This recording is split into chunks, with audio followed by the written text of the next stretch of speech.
오늘 하나님께서 우리에게 주시는 말씀 사무엘상 9장 18절부터 27절까지의 말씀입니다. 구약 421쪽에 기록된 사무엘상 9장 18절부터 27절까지의 말씀입니다.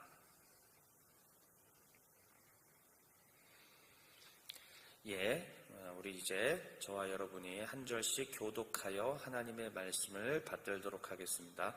제가 먼저 18절 말씀을 읽겠습니다. 사울이 성문한 사무엘에게 나아가 이르되 선견자의 집이 어디인지 청하건대 내게 가르치소서 하니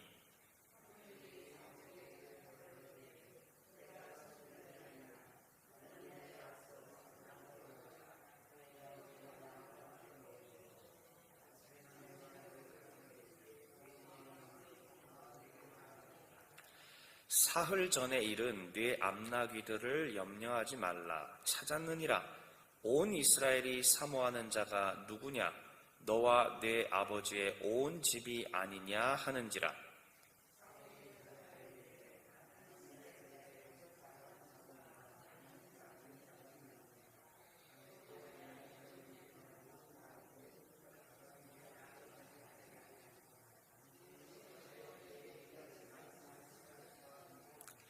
사무엘이 사울과 그의 사환을 인도하여 객실로 들어가서 청한 자 중 상석에 앉게 하였는데 객은 30명 가량이었더라.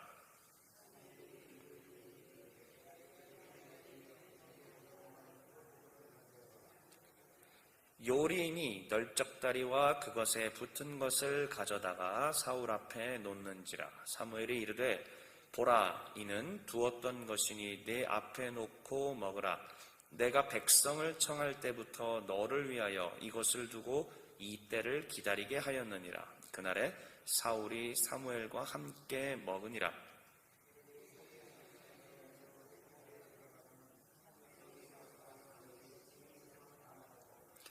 그들이 일찍이 일어날새 동틀 때쯤이라. 사무엘이 지붕에서 사울을 불러 이르되 일어나라, 내가 너를 보내리라 하매 사울이 일어나고 그 두 사람 사울과 사무엘이 함께 밖으로 나아가서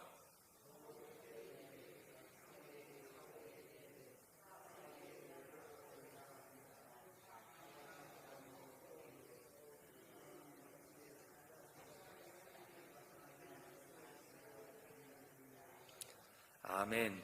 잠시 기도하겠습니다. 하나님, 이 새벽에 하나님을 사모함으로 예배당과 또 가정에서 스마트폰을 켠 우리 모든 성도님들, 하나님께서 필요한 말씀으로 들려주시고 주의 음성 듣고 순종하는 우리 모두가 되게 하옵소서. 예수 그리스도의 이름으로 기도하옵나이다. 아멘.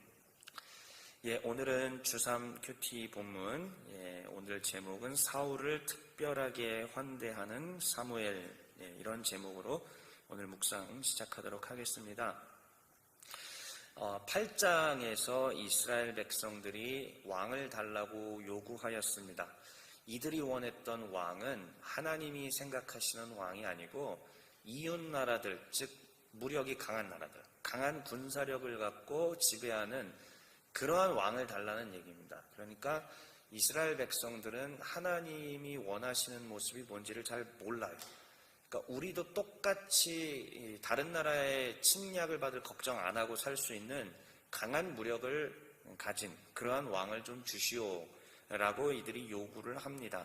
그리고 시작된 9장의 말씀은 드디어 이들의 바램대로 이스라엘의 첫 번째 왕을 세우는 과정, 그 첫 번째 왕이 될 사람을 만나러 다니는 그러한 과정이 바로 9장입니다. 우리는 그래서 그저께와 또 어저께에 이어서 이 9장에서 우리가 잘 알고 있는 사울에 대한 얘기가 출발하는 것을 살펴보았습니다.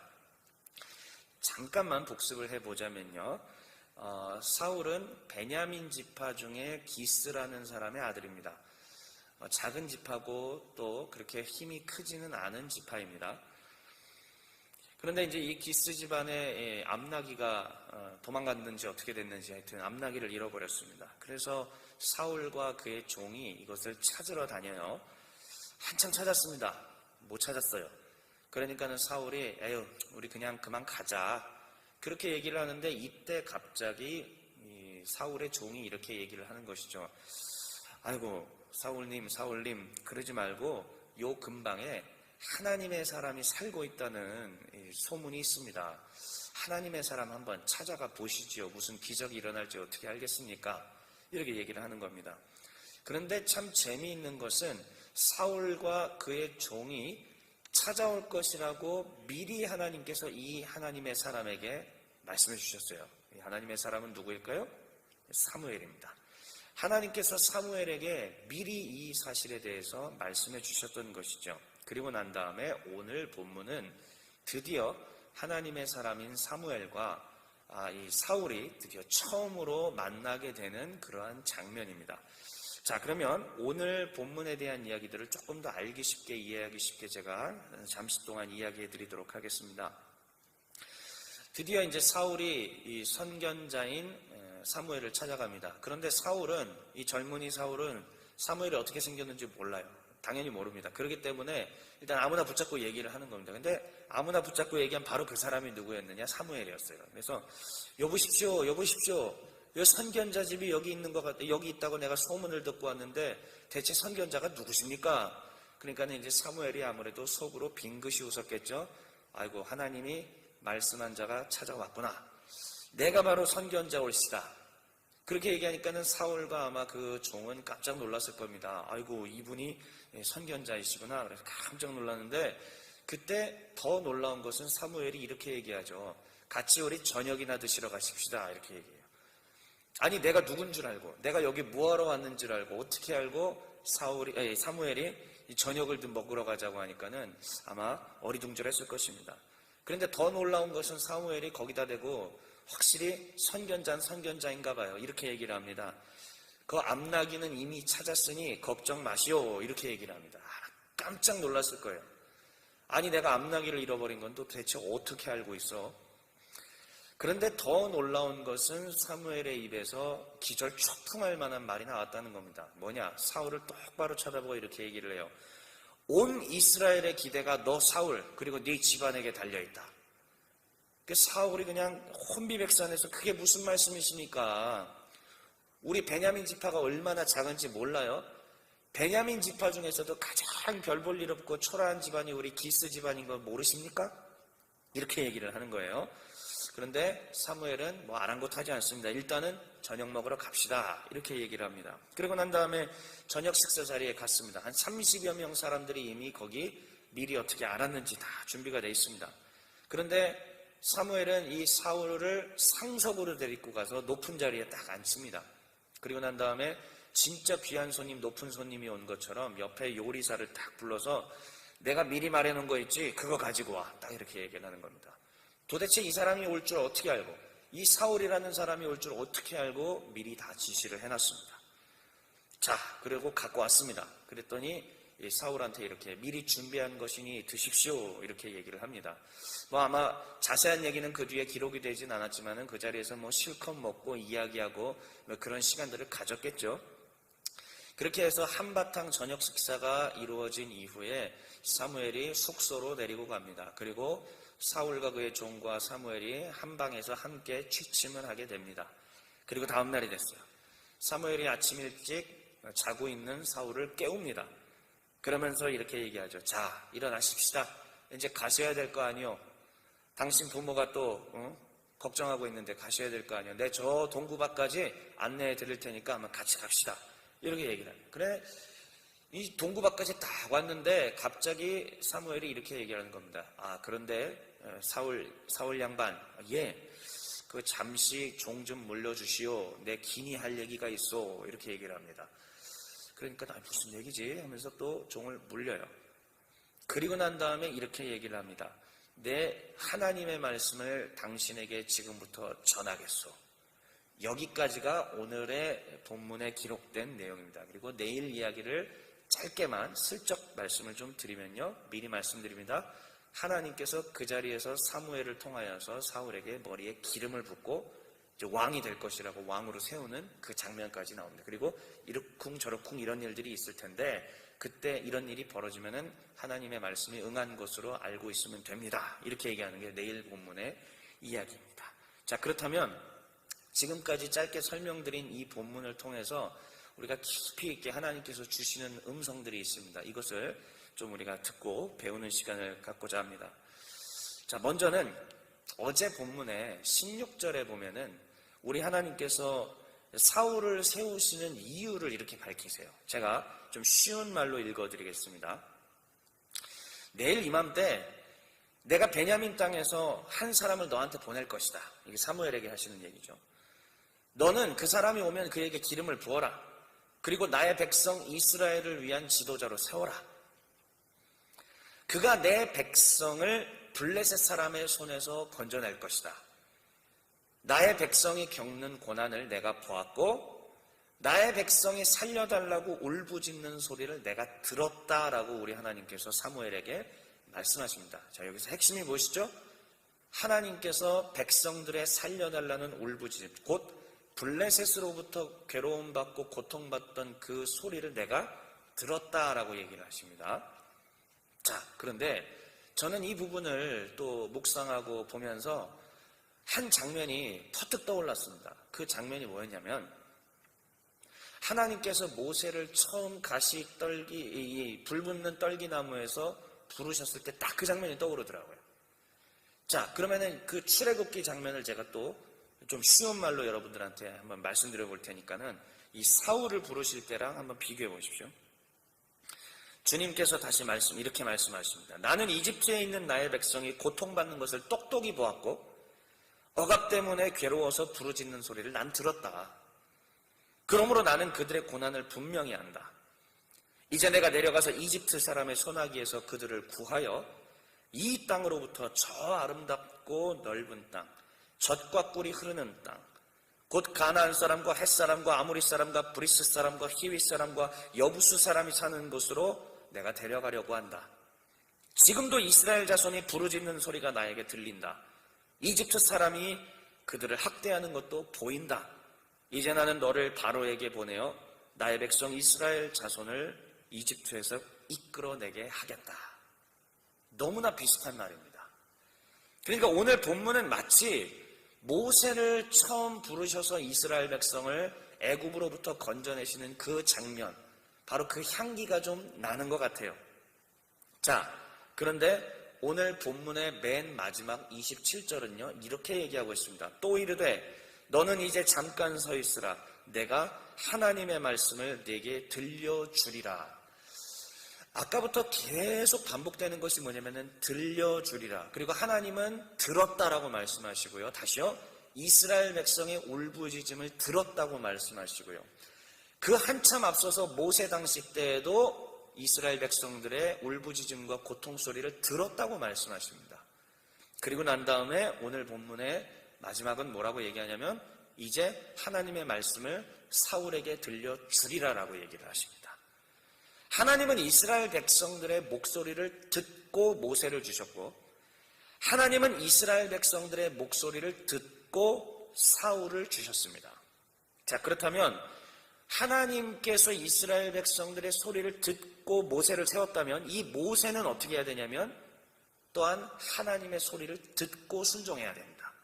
그리고 우리는 이미 성경 모세오경을 통해서 잘 알다시피 모세가 딱 한 번 실수하긴 했지만 그의 인생 거의 전부가 다 어떤 삶이었죠? 하나님 앞에 순종하는 삶을 살았습니다. 그러니 구약 역사 전체에서 가장 으뜸인 사람을 꼽으라 그러면은 여전히 우리는 모세를 꼽는 것입니다. 모세는 하나님의 말씀을 듣고 순종했습니다. 그게 그에게 주어졌던 의무죠. 자, 그렇다면 이 사무엘상에서는 우리에게 무엇을 가르쳐 주는 거냐면 사울이 지금 딱 그 앞에 서 있는 거예요. 자, 이스라엘 백성의 고통과 울부짖음을 듣고 내가 모세를 세웠던 것처럼 이제 블레셋으로부터의 고통의 소리를 듣고 내가 사울을 세울 것이다.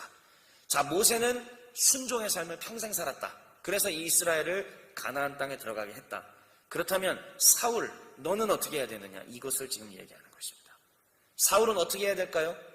당연히 모세처럼 여호와의 말씀에 순종하며 살아야 된다라는 것이 마땅한 그에게 주어진 의무였을 것입니다.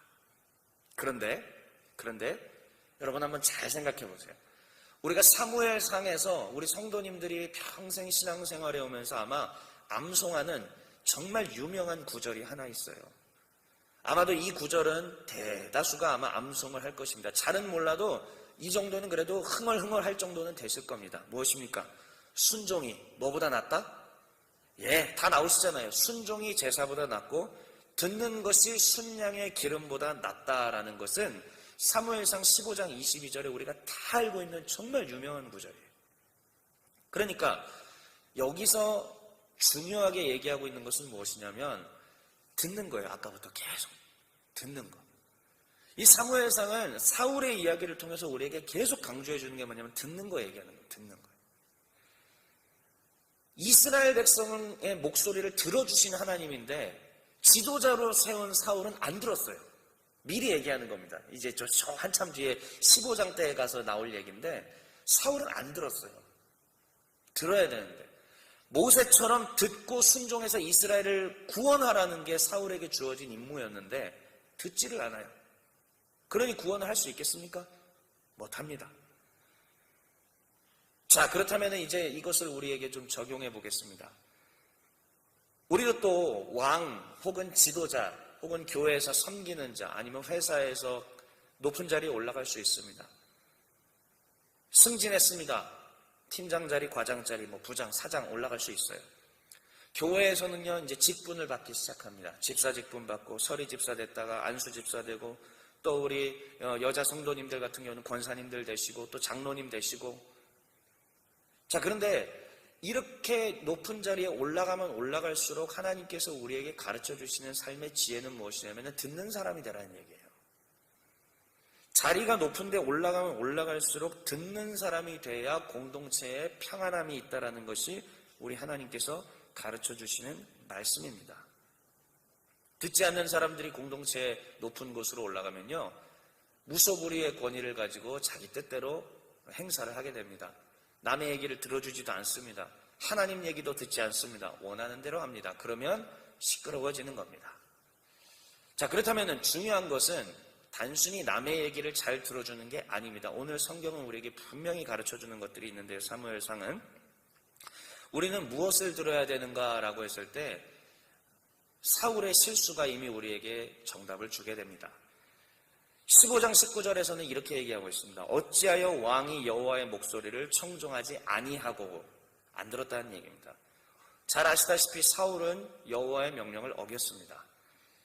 자, 그런데 여호와의 목소리는 청종하지 않았던 사울이 15장 24절에서는 어떤 목소리는 청종했다고 얘기를 하고 있어요. 뭐냐면 읽어드리겠습니다. 내가 백성을 두려워하여 그들의 말을 청종하였습니다. 정말 중요한 실책이에요. 다시요, 사울을 부르신 목적은 모세 역할을 하라는 겁니다. 이집트에서부터 이스라엘을 건진 것처럼 블레셋으로부터 건져라. 그런데 가장 중요한 조건은 여호와의 목소리를 듣고 가는 거다. 그러면 건질 수 있다. 이게 사울에게 주어진 의무였습니다. 그런데 저 뒤에 15장에서 사울은 이런 실수를 저지릅니다. 여호와의 목소리는 귀를 닫고 백성들의 소리에는 귀를 기울였다는 얘기입니다. 사랑하는 성도 여러분들, 우리 장로교 정치는요, 물론 기독교 개신교 역사에서 가장 민주적이고 가장 좋은 정치 제도를 갖고 있습니다. 그러니까 가장 이 일반 성도님들의 목소리가 잘 전달돼서 변화될 수 있게 만드는 가장 좋은 제도가 장로교 정치 제도예요. 그런데 한번 잘 생각해 보세요. 이 장로교 정치 제도를 구성하고 있는 우리 성도님들이 만약에 하나님의 말씀의 반석 위에 서 있지 않고 성령의 조명을 잘 안 받고 십자가의 구원의 감격도 없는 냉랭한 상황 속에서 사는 성도님들이 절대 다수라고 한번 생각을 해보겠습니다. 자, 그렇다면 민주적으로 하는 것이 교회가 사는 길일까요? 아니겠죠? 반대로 교회를 이루고 있는 성도님들이 성령에 충만하고 말씀의 반석 위에 서 있고 성령의 조명을 날마다 받는 분들이 절대 다수라면 민주적인 방법으로 교회를 이끌었을 때에 오히려 교회가 더 살아나겠죠. 그렇기 때문에 사실 우리 장로교 정치는 잘하면은 정말 최고로 그게 될 수 있는데, 만약에 우리 모두가 다 하나님의 말씀과 무관하게 살면은 완전히 망해버리는 길로도 갈 수 있는 위험성을 갖고 있다는 말씀입니다. 다시 한번 기억하십시오. 사울은 주의 말씀을 듣고 이스라엘을 구원하는 부르심을 받았습니다. 그 사울의 역할은 우리에게도 똑같습니다. 우리도 주의 음성을 듣고 영혼들을 살리라고 하나님으로부터 부름받았습니다. 그런데 만약에 우리가 하나님의 말씀을 듣지 않고 하나님의 성령과는 무관하게, 말씀과는 무관하게 자기 생각대로 외치는 목소리들 가운데 우리가 계속 귀를 기울인다면 하나님의 뜻대로 교회가 운영될 수가 없고 우리의 삶도 우리의 가정도 하나님의 뜻과는 전혀 무관하게 갈 수밖에 없다라는 사실입니다. 그러므로 가장 중요한 것은 다른 사람 들어주는 마음도 중요하고 또 그러면서 서로 민주적으로 하는 것도 중요하지만 가장 중요한 건 하나님께서 뭐라고 하셨느냐, 우리 하나님께서 성경 말씀을 통해서 무엇이라고 말씀을 하느냐, 거기에 귀를 기울이는 것이 우리가 가장 중요하게 생각해야 될 기준이라는 말씀을 꼭 드리겠습니다. 이제 정리하겠습니다. 우리는 어떻게 기도를 해야 되느냐면, 하나님, 내가 직분을 맡고 이러한 자리로 올라가면 올라갈수록 더욱더 듣는 자세를 주시옵소서. 올라가면 올라갈수록 남의 얘기 딱 귀닫고 내가 판단하는 게 옳아, 내가 전부야, 내가 맞아, 이렇게 생각할 수 있어요. 그럴 수 있습니다. 왜냐하면 경험도 많이 쌓이니까요. 그런데 듣는 자세를 달라고 하는 게 성경적입니다. 직분을 맡아서 하나님의 일을 더 하면 할수록 듣는 자세를 달라고, 그래서 다른 사람을 아우르고 품어줄 수 있게 해달라고 하나님 앞에 기도하는 것이 그게 가장 성경적인 방법입니다. 그런데 그 뒤에 반드시 이어서 꼭 기도해야 될 것이 있습니다. 하나님, 아무 말이나 듣지는 않게 하여 주옵시고 하나님의 뜻이 잘 들리게 해 주시옵소서. 항상 기도하셔야 됩니다. 이건 매일입니다. 날마다입니다. 하나님, 아무 얘기나 듣지 않게 하여 주옵시고 하나님이 주시는 말씀이 잘 들리게 하여 주시옵소서. 주의 뜻이 분별되게 하여 주옵소서. 그리고 마지막으로 기도할 것이 무엇이냐면, 그래서 하나님, 내 가정, 내 직장, 내 교회가 하나님의 뜻대로 순종하는 삶을 살 수 있도록 도와주시옵소서. 이것이 하나님께서 오늘 우리 사울과 사무엘이 만나는 장면을 통해 우리에게 주시는 말씀입니다. 하나님의 음성을 듣고 모두가 순종하는 우리 사랑하는 길벗 성도님들 되시길 주 예수 그리스도의 이름으로 축원합니다. 이 시간에 우리 하나님께서 주신 말씀 기억하고 또 각자 가지고 나온 기도 제목들 하나님 앞에 올려드리며 기도하시다가 자유롭게 돌아가시겠습니다. 기도하시겠습니다.